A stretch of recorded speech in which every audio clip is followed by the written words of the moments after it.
ഈ ലോകത്ത് നിന്നും വളരെ ലളിതമായി സുഗമമായി നമുക്ക് ഒരു കാര്യവും നേടിയെടുക്കുവാൻ കഴിയുകയില്ല.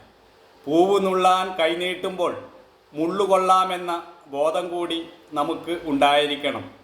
പലരോടും പൊരുതിയും പല ബുദ്ധിമുട്ടുകളും അനുഭവിച്ച് നമുക്ക് ഈ ലോകത്ത് നിന്നും ചെറിയൊരു കാര്യം പോലും നേടിയെടുക്കുവാൻ കഴിയുകയുള്ളൂ. ചിലപ്പോൾ നമ്മൾ ലാഭം പ്രതീക്ഷിച്ചിടത്ത് നഷ്ടമായിരിക്കും ഉണ്ടാവുക. അതുപോലെ തന്നെ വിശ്വസിച്ചവർ ചതിച്ചെന്നും വരാം.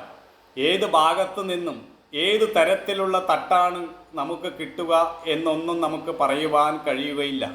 ഇതെല്ലാം മുന്നിൽ കണ്ടുകൊണ്ട് വേണം നമ്മൾ ഈ ലോകത്ത് ജീവിക്കുവാൻ.